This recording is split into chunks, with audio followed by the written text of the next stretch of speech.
The Rise and Fall of Gurara Capital. Season 1. Episode 10. The Crossroads.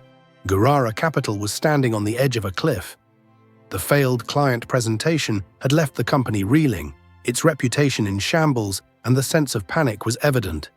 Deadlines were being missed, projects were stalling, and the confidence of both clients and employees had reached an all-time low. Sarah Mark, who had returned from Lagos with dreams of transforming the company, now found herself facing the very real possibility that Gurara Capital might not survive this crisis. Sarah had barely slept in days. She lay in her bed, staring up at the ceiling. She thought of Ahmed, of the lies he had told, of the way he had fumbled through the presentation. She thought of the looks on the faces of the clients, the disappointment, the doubt. She had trusted Ahmed, had given him responsibilities that he clearly wasn't ready for, and now they were all paying the price. But more than anything, Sarah thought of Umar. She remembered the way he had always been at his desk early in the morning, the way he had stayed late to make sure everything was done right. He had never asked for recognition, had never demanded praise. He had simply done his job, quietly and diligently, and she had let him go. She had been so focused on making changes, on bringing in new ideas, that she hadn't seen the value in what she already had. She remembered the day she had fired Umar, the look of shock and hurt in his eyes. She remembered Mr. Okoro telling her that Umar had been the one holding everything together, that his work had been the backbone of the company. She remembered the whispers in the office, the way her employees had talked about how things had been better when Umar was still there. And now, as she lay there, she knew that she had a choice to make. It was early morning when Sarah finally made her decision. She knew what she had to do, even if it meant swallowing her pride, even if it meant admitting that she had been wrong. She couldn't let Gurara Capital fall apart, not when there was still a chance to save it. Sarah drove across town, her mind filled with a mix of fear and determination. She had found Umar's address in the company records, and now she was on her way to see him, to ask for his help. She didn't know if he would be willing to talk to her, didn't know if he would even open the door. But she had to try. Umar's home was modest, a small apartment in a quiet neighborhood. Sarah parked her car and took a deep breath, her heart pounding in her chest. She walked up to the door, her hands trembling slightly as she knocked. There was a moment of silence, and then she heard footsteps approaching. The door opened, and there he was. Umar looking tired, his eyes widening in surprise when he saw her. "Sarah," he said, his voice filled with disbelief. "What are you doing here?" Sarah swallowed, her throat dry. "Umar, I need to talk to you. It's about Gurara Capital. Can I come in?" Umar hesitated for a moment, then stepped aside, gesturing for her to enter. Sarah walked into the small living room, her eyes taking in the simple furnishings, the stack of papers on the table, the quiet warmth of the space.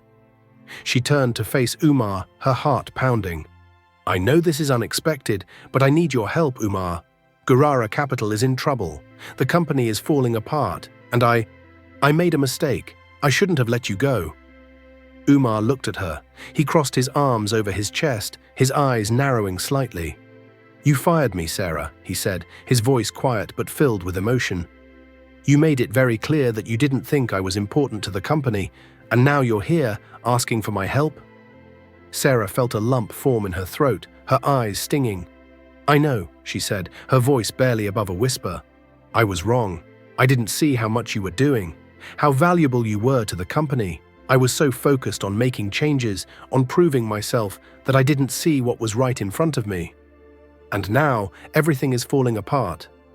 Ahmed, he lied about his work, he took credit for your research, and I believed him.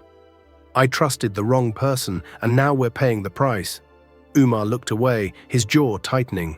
He had spent weeks trying to come to terms with what had happened, trying to move on, but hearing Sarah admit her mistakes, seeing the regret in her eyes, stirred something inside him, a mix of anger, sadness, and a flicker of hope.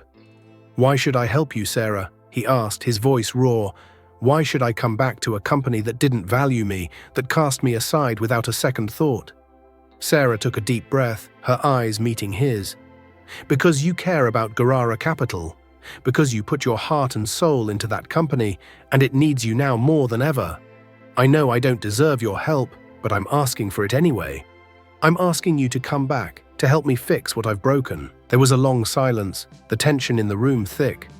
Umar looked at Sarah, seeing the vulnerability in her eyes, the sincerity in her words. He could see that she was struggling, that admitting her mistakes had taken courage.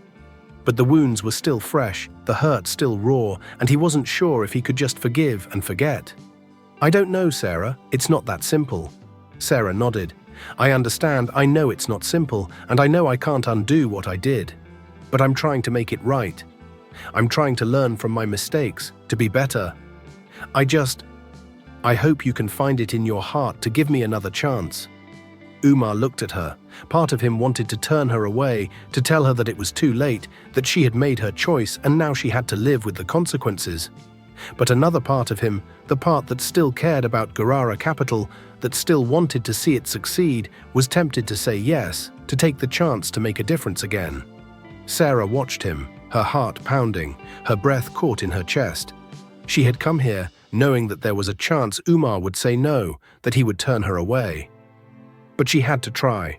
She had to face the consequences of her actions, had to do whatever it took to save the company she cared about. "Please, Umar, I can't do this without you."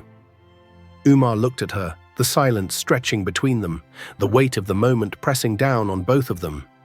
He could see the sincerity in her eyes, the regret, the hope, and in that moment he knew that he had a decision to make. One that would determine not only his future, but the future of Gurara Capital as well. The room was quiet, the tension thick, as Sarah waited for his answer, her heart in her throat. Umar took a deep breath, his eyes meeting hers, and for a moment, time seemed to stand still. And then, just as Sarah was about to lose hope, Umar opened his mouth to speak, his voice steady, his expression unreadable. "Let's talk about how we can fix this," he said. Sarah felt her breath catch, a glimmer of hope sparking inside her. It wasn't a yes, not yet. But it was something. It was a beginning. And maybe, just maybe, it was enough.